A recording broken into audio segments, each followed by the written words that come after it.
Este, entonces, vamos a arrancar haciendo un repaso breve de gravitación y fuerzas centrales. La idea es que si hay dos masas, cuerpos con masas separados por una determinada distancia r, hay una fuerza atractiva entre ellas en la línea que une a las masas, y esta fuerza de gravitación tiene, el módulo de la fuerza de gravitación tiene esta expresión donde aparece una constante universal, el producto de las masas, y es inversamente proporcional a la distancia al cuadrado que separa las masas. Esto es muy general cuando tienen, este sería un sistema compuesto por dos masas. La mayoría de los problemas de la guía son así, aparecen dos masas y hay que resolver ecuaciones para dos masas. Y esta es la expresión de la energía potencial gravitatoria, donde se contempla, aparece también la constante de gravitación universal, es proporcional al producto de las masas y es inversamente proporcional a la distancia que las separa. Y esta expresión para la energía potencial indica que cuando la distancia que separa a las masas es muy grande, la energía potencial tiende a cero. Entonces, cuando están cerca, relativamente por una cierta distancia, se usa esta expresión. No sé si se acuerdan que el cero de la energía potencial puede ser arbitrario, y en general en los problemas de gravitación se considera el cero de la energía potencial cuando las masas están infinitamente separadas. Para las fuerzas centrales se conserva el momento angular del sistema, y además de conservarse el momento angular del sistema, se puede demostrar que el momento angular también se conserva para cada partícula desde el centro de masa, porque al ser las fuerzas centrales, no hay torque por estar en la línea que une a las masas. Además, se conserva la energía cuando, si uno considera un sistema donde solamente está interviniendo la fuerza gravitatoria. Acá esta parte de la expresión de la energía sería la energía cinética en coordenadas polares, y esta parte de acá es la energía, esta parte de acá es la energía potencial. La primera parte es la energía cinética, la segunda parte es la energía potencial. Y es constante porque la fuerza gravitatoria es una fuerza conservativa, que no disipa la energía. Además, o sea, si solo se considera el campo gravitatorio de interacción entre las partículas, se puede demostrar que el momento lineal del sistema, el P, también se conserva cuando no actúan fuerzas externas, pero es el P del sistema. En cambio, para el momento angular, pueden, desde el sistema de centro de masa, pueden usar esto para cada partícula. Y esto sería más o menos el repaso general, las ecuaciones más importantes para usar para la guía. Nosotros ahora vamos a hacer el problema 3, que es este problema de acá, donde intervienen Flor, tres. disculpa, ahí hay una pregunta en el chat que dice Sí. sobre la ecuación anterior, si el mu s es la masa reducida. Sí, esta es la masa reducida. Esta expresión se usa cuando en un sistema de dos partículas, y se considera la energía total del sistema utilizando la masa reducida, justamente.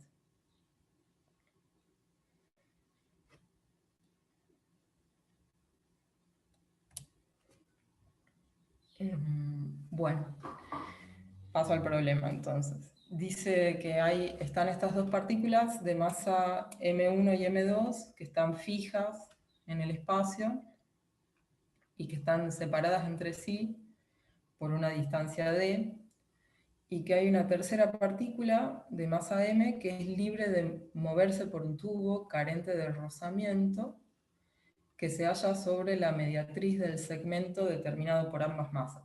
O sea que la masa m se mueve a lo largo del eje z y M1 y M2 están fijas. Además, como es libre de rozamiento, no hay fuerza de roce en el eje Z, que es en la dirección del movimiento de M. Nos pide primero calcular la energía potencial gravitatoria en función de la coordenada Z que determina la posición y que grafiquemos cualitativamente este potencial. Bueno, entonces, primero vamos a empezar haciendo un análisis del problema, en particular para la masa M. Las otras dos masas están fijas, o sea que hay fuerzas externas hacia el sistema para mantener estas dos masas M1 y M2 fijas, pero lo que interesa es el movimiento de la masa M chica. Acá esta FB sería la fuerza de vínculo que aparece para que la masa M se mueva solamente a lo largo del eje Z. En el sentido, acá el eje perpendicular del Z yo lo llamé I, y si esta fuerza de vínculo no estuviese, entonces si las masas M1 y M2 son distintas, habría una resultante en la componente I, que si no fuese compensada por la fuerza de vínculo, entonces habría aceleración de la masa M en I, y eso, según el problema, no puede suceder porque la masa M está obligada a moverse solamente a lo largo del eje Z. ¿Alguna duda hasta acá?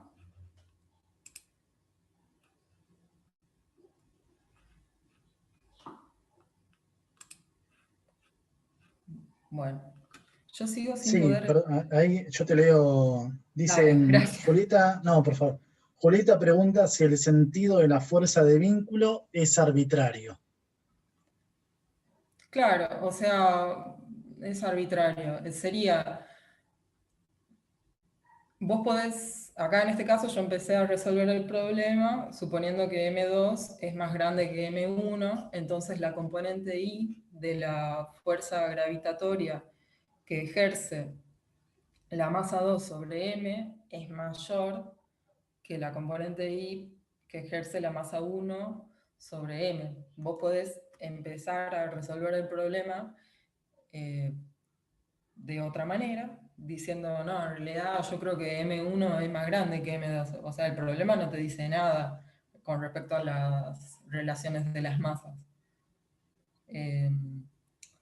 Uno supone que son diferentes, primero porque tienen subíndices diferentes, si no le hubieran puesto M a todo y chao. Si yo hubiese considerado que M1 es más grande que M2, entonces la fuerza que la masa 1 le hace a M tendría un módulo mayor que la fuerza que la masa 2 le hace a M, y por ende la componente I sería mayor y la fuerza de vínculo estaría apuntando en el sentido contrario. Igual, para el cálculo de la energía potencial gravitatoria, que es lo que pide en el punto A, la dirección de la fuerza de vínculo no influye. Después, en el último apartado del problema, pide encontrar una expresión para la fuerza de vínculo, y ahí la dirección de la fuerza de vínculo justamente está determinada por cuál de las dos masas es más grande y justamente cuál de las componentes es más grande. Y además, el signo, bueno, siempre va a depender del sistema de referencia que uno ponga. Si I hubiera apuntado en otro sentido, la fuerza de vínculo sería positiva con respecto a ese otro eje I.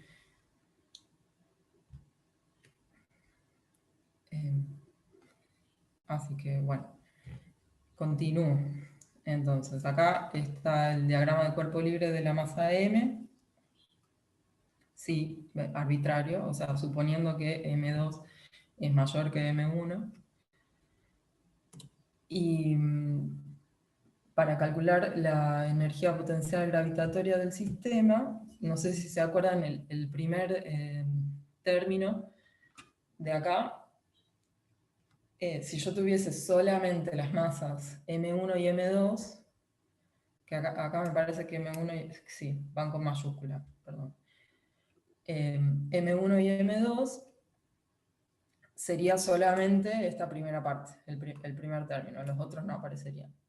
Pero como en realidad hay tres partículas y la energía potencial gravitatoria es aditiva, uno tiene que considerar todos los pares de interacción del sistema, que sería el par de interacción de la masa 1 con la masa 2, de la masa M con la masa 2 y de la masa M con la masa M1.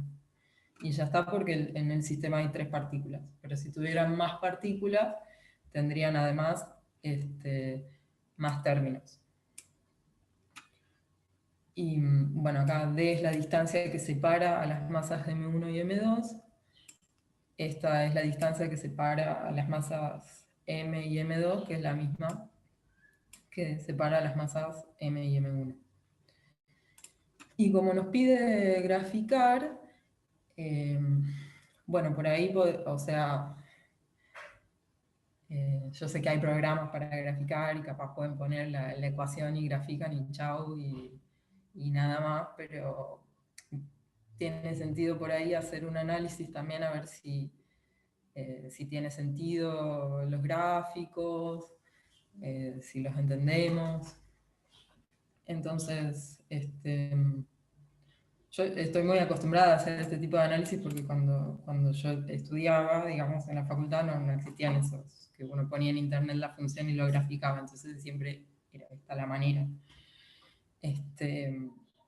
Buscar los extremos de la función, ver cuándo la derivada se hace cero, entonces, bueno, en ese punto hay un extremo de la función, qué pasa cuando z es muy grande, qué es lo que pasa con la función, bueno, hay una asíntota, tiene una constante, y esa constante tiene sentido físico, y sería como, si z tiende a infinito, es como que la masa m está muy lejos, y el sistema quedaría compuesto por M1 y M2, y entonces tiene sentido esta energía potencial del sistema. Entonces, bueno, como acá hay un extremo, calculo la energía potencial en ese punto, y hay que ver si ese extremo es un máximo o un mínimo también. Entonces se vuelve a derivar.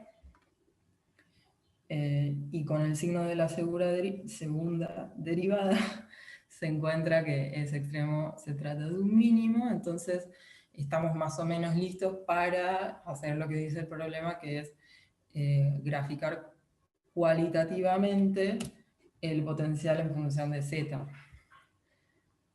Tiene un extremo en cero, que es un mínimo, tiene una asíntota para z tendiendo a infinito, que es una constante negativa, y entonces esta sería la pinta del potencial en función de z. Después pueden jugar también y ver qué pasa con distintos valores de las distancias y de las masas. Por ejemplo, esto se puede hacer como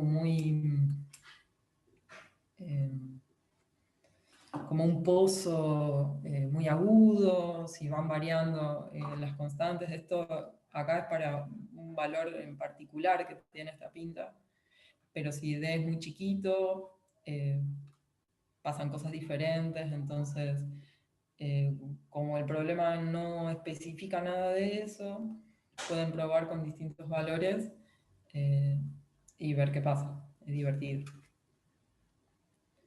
Así que, ¿hay alguna duda hasta acá?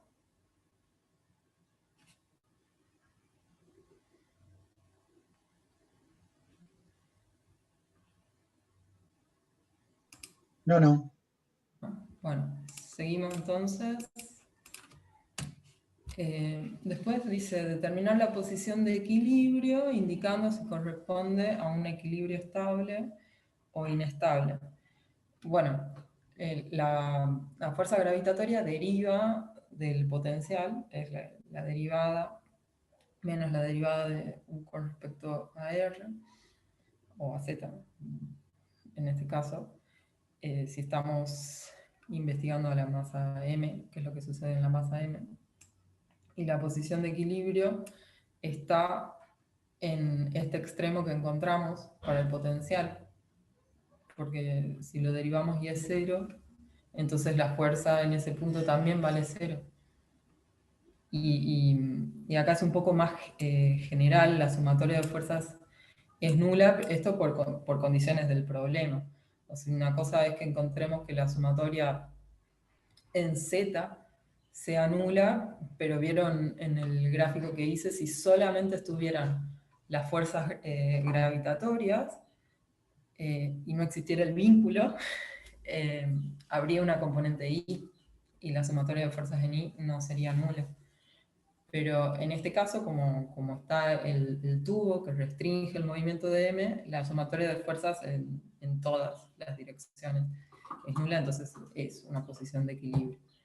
Y el equilibrio es estable porque es un mínimo del potencial.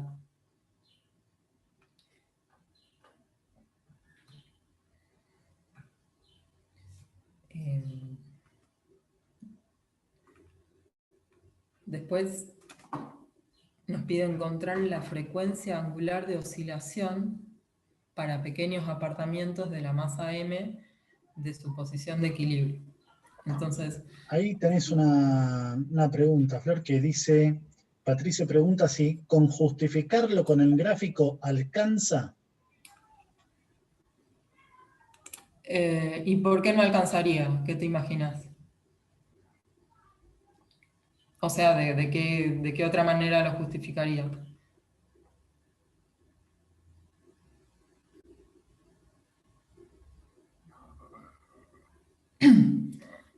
Con Dice la Se con, refiere al derivada. criterio de la, por eso se refiere al criterio de la derivada primera, ¿no? Ese lo llamamos así, ¿no? La primera parte de la materia. Bueno, nada.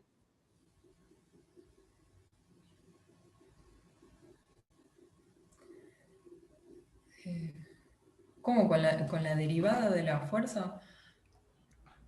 Sí, me parece que se refiere al criterio que usábamos en la primera parte del curso, sobre todo en los problemas de oscilatorio.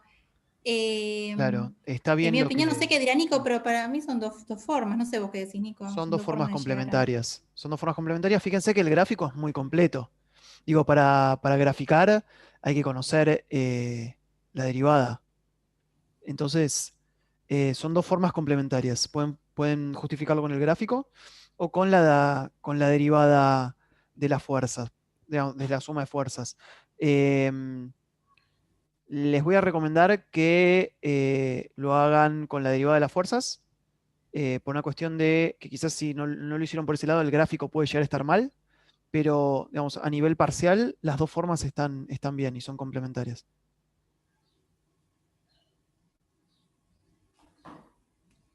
Bueno, seguimos entonces. Después pide encontrar la frecuencia angular de oscilación para pequeños apartamientos de la masa M de su posición de equilibrio. Entonces, o sea, la expresión de la sumatoria de fuerzas en Z es un poco compleja, esta expresión de acá. Y la verdad que nosotros cuando vimos el tema este frecuencia angular de oscilación y qué sé yo, teníamos una expresión, acá la sumatoria de fuerzas en Z es m por z punto punto. Y si está expresado de esta manera, encontrar la frecuencia angular expresado de esta manera, y además, ¿qué es lo que pasaría para z grandes, ¿no? No parece como muy... No es lo que estamos acostumbrados, digamos, de lo que vimos para el oscilador armónico simple. Pero esta expresión la podemos aproximar. Puedes fijarte el sentido de la resultante de la fuerza para z positivo y para z negativo y te va a dar que se dirige siempre hacia el origen de coordenadas. Entonces es un punto de equilibrio estable. Es verdad, es otra manera. Bueno. Estábamos con esta expresión, a ver si la podemos simplificar para pequeños apartamentos. Hacemos un desarrollo en serie de Taylor y para pequeñas oscilaciones agarramos solo el primer término y nos queda de esta manera, y entonces ya podemos escribir la ecuación diferencial como estamos acostumbrados, porque tenemos mz punto punto. Si a esto lo pasamos sumando para el otro lado, sería mz punto punto más una constante por z igual a 0, y esa tiene mucha pinta del más, el movimiento armónico simple, la ecuación diferencial para el movimiento armónico simple. Entonces, relacionando esta ecuación con la del movimiento armónico simple, acá me parece que esta m no va. Porque se encuentra la frecuencia angular omega.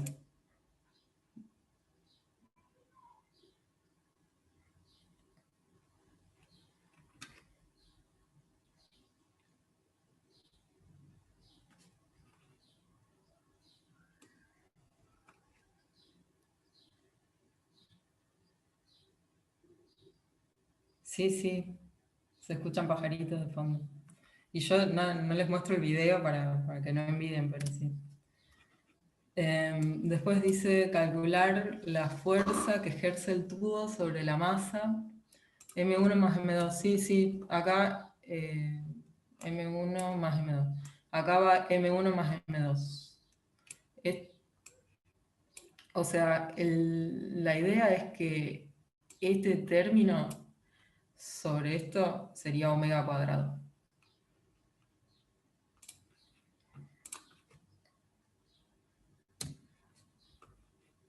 Y después, bueno, para calcular la fuerza que ejerce el tubo sobre la masa en función de la posición, tenemos que usar la condición de vínculo que escribimos al principio, que la sumatoria de fuerzas en I es igual a 0. Y la sumatoria de fuerzas en I, si ustedes escriben para...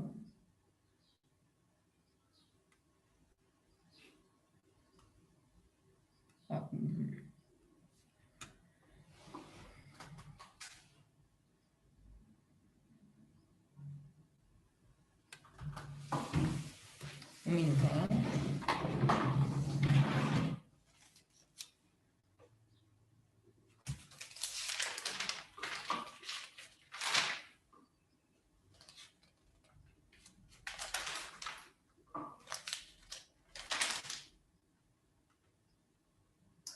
No, la sumatoria de fuerzas en I, acá esto es D sobre 2. Yo ahora voy a corregir esas dos cosas antes de subirlo al campus, pero esto no es Z, esto es D sobre 2. Y entonces, usando la condición de vínculo, despejan la fuerza de vínculo de esta expresión. ¿Hay alguna pregunta hasta acá? igual ya terminó el problema, pero si no, hacemos consultas generales.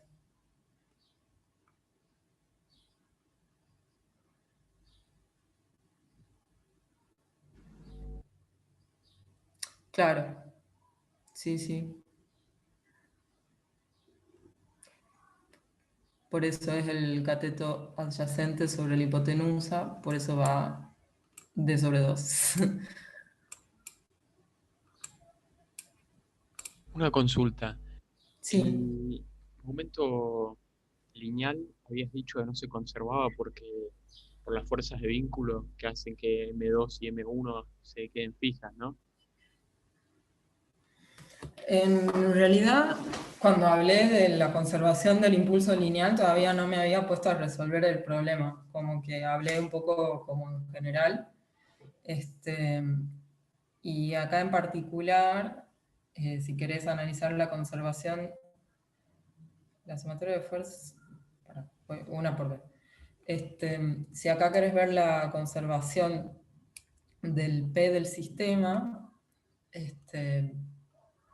no sé, elegís como un momento en particular eh, y, por ejemplo, si haces el análisis para pequeñas oscilaciones, que la masa M estaría como oscilando acá y las otras dos estarían fijas, y bueno, y el P del sistema, que sería,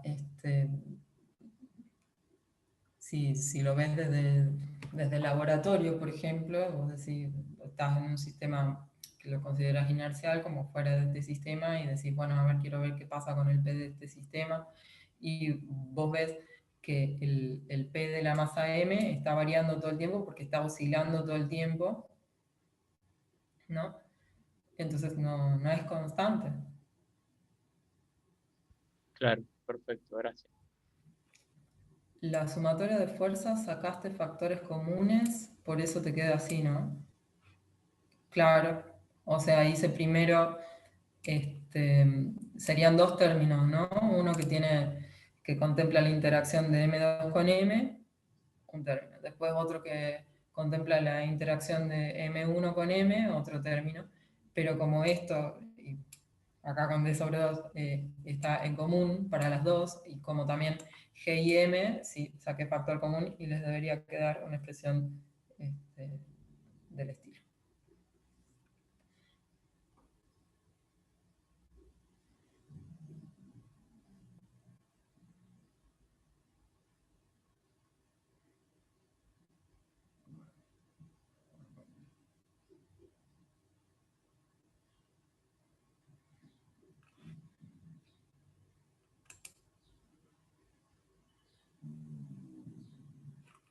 Repetir el desarrollo de Taylor. Vamos al desarrollo de Taylor. Está por acá. El desarrollo de Taylor, si vos, o sea, buscás la fórmula, sería que haces el valor de la función en el punto donde vos estás por desarrollar más el ZEC. ¿Cuánto vale el ZEC? El ZEC vale 0. Entonces z menos 0, z,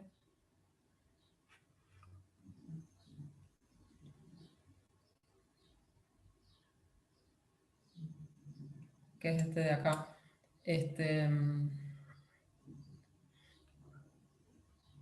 Derívenlo, chequéenlo, porque, o sea, es verdad que no es trivial. Uno ve esta expresión y dice, ¿cómo ha llegado de acá a acá?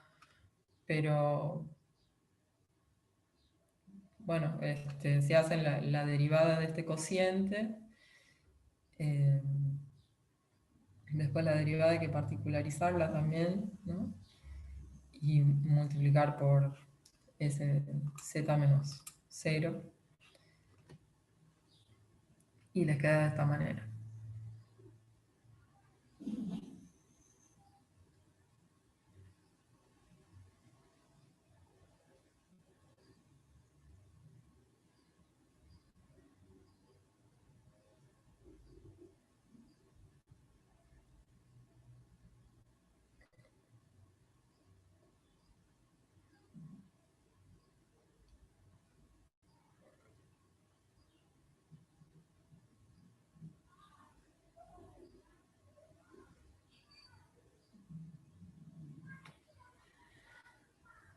¿Hay más preguntas de este problema o de gravitación?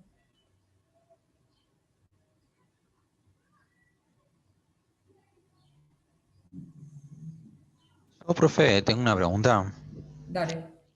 ¿De dónde salía la primera fórmula de todas que le habías puesto al principio de todos, que era la de gravitación? No me acuerdo si lo vimos en la clase o si no. ¿Está? ¿La de la fuerza gravitatoria, la expresión de la fuerza gravitatoria? Esa, sí, sí. Sí, lo vieron en clase. Probablemente esta G, la constante de gravitación universal, a veces va con la gamma. Ah, está bien, listo. Yo porque pensé que...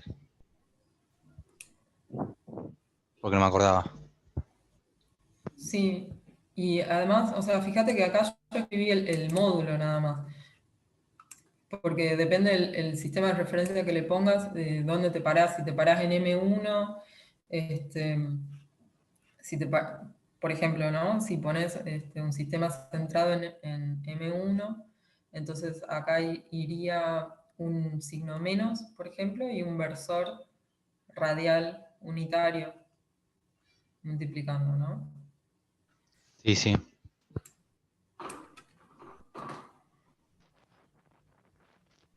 Sí, hay que hacer las cuentas, es bastante cuentoso este problema, este, pero, pero bueno, sale, tampoco es imposible. Buenísimo, gracias.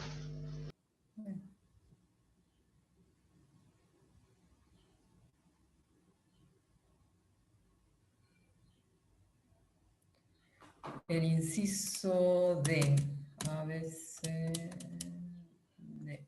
Calcular la fuerza que ejerce el tubo sobre la masa en función de la posición. Sí, acá en el inciso D, lo importante es que esto no es Z, igual cuando lo suba al campo lo voy a corregir, esto es D sobre 2. El tema es que por condición de vínculo, la sumatoria de fuerzas en el eje horizontal es nula, porque la partícula de masa m solo se puede mover en el eje z. Es como lo que dice el enunciado del problema. Entonces, para que eso suceda, siendo que las masas m1 y m2 son diferentes, tiene que haber una fuerza de vínculo y, a ver, ¿por qué yo la grafiqué así como tan confiada en el eje horizontal y en ningún otro eje? ¿No? Porque podría estar, por ejemplo, podría estar saliendo de la página, podría estar entrando a la página, podría tener un ángulo, pero ¿por qué solamente tiene una componente horizontal? Por un lado, el hecho de que el enunciado también dice que el tubo no tiene rozamiento, ya nos indica que la fuerza de vínculo no tiene componente Z. Después, por otro lado, si la fuerza de vínculo tuviese una componente que entrase o que saliera de la página, y no hay otra fuerza que la compense, entonces la partícula de masa m estaría acelerada en esa dirección X, que sería que entra o sale de la página, y que tampoco es parte del problema. Entonces, por descarte, la fuerza de vínculo solamente puede tener una componente en el eje Y. Entonces, puede apuntar en el sentido positivo de las Y o puede apuntar en el sentido negativo de las Y.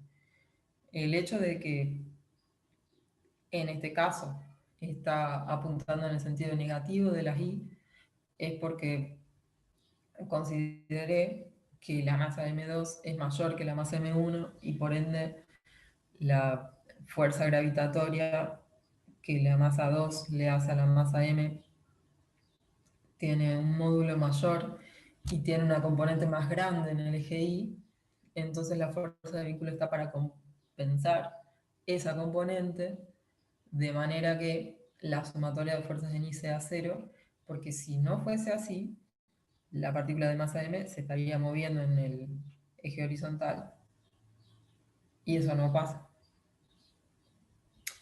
Entonces, de esta condición de vínculo y escribiendo, porque la fuerza gravitatoria sí tiene una expresión conocida. Si sabemos que es la constante universal por el producto de las masas dividida la distancia al cuadrado. Ese es el módulo de la fuerza gravitacional. Las fuerzas de vínculo, en general, no tienen una expresión conocida de antemano, como sí puede ser la fuerza gravitatoria. Entonces, uno lo que hace es plantear las ecuaciones de Newton y despejar la fuerza de vínculo de ahí, que esa es la manera de resolver este inciso. ¿Se entendió?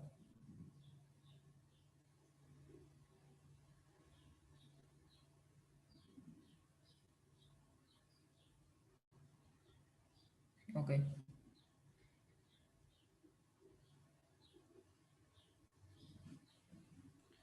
Ok, si no hay más consultas, podemos, o sea, de este programa podemos pasar a consultas generales.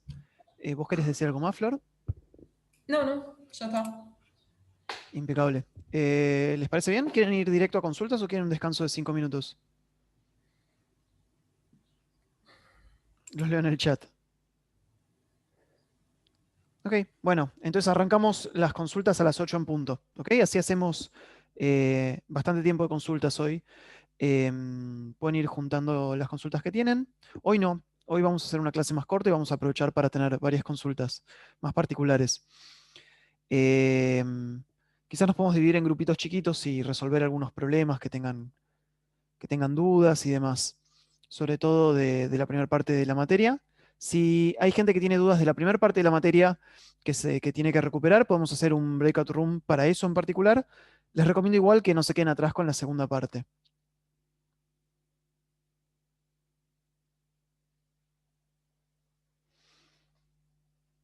Sin miedo a rígido, que es un tema lindo.